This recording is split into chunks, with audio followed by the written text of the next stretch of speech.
বেশিরভাগ মানুষ এই জিনিসটার নামই জানে না। গুগলে সার্চ দিয়ে দেখি কত ধরনের নাম। হ্যালো এভরিওয়ান, আসসালামু আলাইকুম।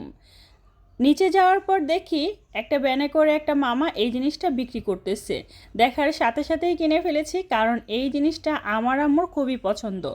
অনেক মানুষ কিন্তু এই জিনিসটার নামই জানে না, আবার গুগলে সার্চ দিয়ে দেখি কত ধরনের নাম।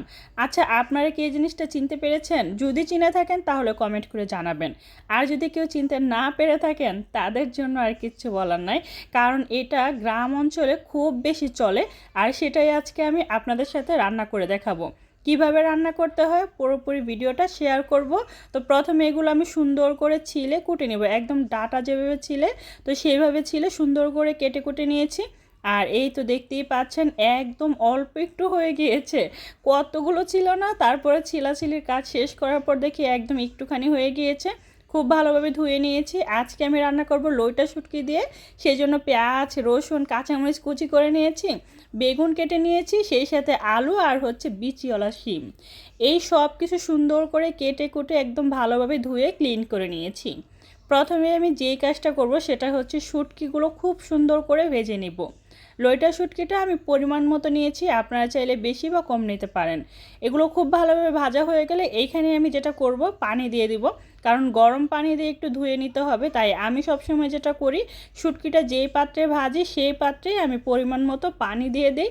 তারপরে কুসুম গরম পানি একটু সুন্দর করে চেঞ্জ করে দুই একবার করে দিয়ে ধুয়ে নিই। তারপর ওই ফ্রাই প্যানের মধ্যে রসুন আর পেঁয়াজ কুচি দিয়ে দিচ্ছি, বেশি করে তেল দিয়েছি, শুটকি তরকারির মধ্যে তেলটা একটু বেশিই লাগে, সেই সাথে কাঁচামরিচের ফালি। আমি যেটা করি সবসময় একটু কাঁচামরিচটা বেশি দেওয়ার চেষ্টা করি গুঁড়া মরিচের চাইতে। যাই হোক, খুব ভালোভাবে এগুলো একটু ভেজে নিচ্ছি, একদম সফট করে ভেজে নিব। আর এগুলো ভাজা হয়ে গেলে ওই যে সুন্দর করে ধুয়ে রাখা শুটকিগুলো দিয়ে দিচ্ছি। লইটা শুটকি খুব ভালোভাবে ধুয়ে নিতে হবে। আর তারপরে এই যে তেলের মধ্যে পেঁয়াজের মধ্যে দিয়ে দিচ্ছি। এবার হচ্ছে পেঁয়াজ, রসুন, কাঁচামরিচ এই তেলের মধ্যে লইটা শুটকিগুলো দিয়ে খুব ভালোভাবে ভেজে নিতে হবে। এই পর্যায়ে দেখবেন কি খুব সুন্দর একটা স্মেল আসবে। যারা কিনা শুটকি প্রেমী তাদের কাছে এই স্মেলটা ভালো লাগবে, আর যারা শুটকি পছন্দ করেন না তাদের কথা বাদে দিলাম। এই পর্যায়ে আমি দিয়ে দিচ্ছি স্বাদ মতো নুন, সেই সাথেও হলুদের গুঁড়ো আর লাল মরিচের গুঁড়ো দিয়ে দিব। শুটকি তো শুটকি, শুটকির মধ্যে কেন আদা রসুন জিরা গুঁড়া দিতে হবে সেটা আমি কখনোই দেই না। যাই হোক, এই তো এই মশলাগুলো দিয়ে সুন্দর করে একটু পানি দিয়ে ভালোভাবে কষিয়ে নিচ্ছি। উপর থেকে তেল যখন সুন্দর করে ভেসে উঠবে ঠিক তখন এখানে শিম আর আলু এই সবজিগুলো দিয়ে দিচ্ছি। এই সবজিগুলো সিদ্ধ হতে একটু লেট হবে, তাই এটা প্রথমে দিয়ে দিলাম। যেই সবজিটা আপনার মনে হবে যে এটা একটু সিদ্ধ হতে দেরি হবে সেটাই প্রথমে দিবেন। যাই হোক, আলু শিম দিয়ে সুন্দর করে নেড়ে চেড়ে কষিয়ে নিচ্ছি। 3 থেকে 4 মিনিটের মতো এটা আমি ঢাকনা দিয়ে ঢেকে সুন্দর করে কষিয়ে নিব। তারপরে যেটা করব, ঢাকনা তুলে আবারও এটা একটু নেড়ে চেড়ে নিচ্ছি। আর এই পর্যায়ে দিয়ে দিচ্ছি এই সবজিটা। আচ্ছা, এই সবজিটার নাম কি এখন পর্যন্ত আপনারা গেস্ট করতে পারছেন? আচ্ছা যাই হোক, আমি বলে দিচ্ছি, এটা আমরা যেই নামে পরিচিত মানে যেই নামে চিনি সেটা হচ্ছে ঘাগরা। গুগলে সার্চ দেওয়ার পর আগ্রা আরও কত ধরনের নাম যে বের হয়েছে। যাই হোক, আমি যেহেতু এটা ঘাগরা নামে চিনি তো সেটাই আমি বললাম। আপনাদের অঞ্চলে এটা কি নামে বলে সেটা একটু কমেন্ট করে জানাবেন তো।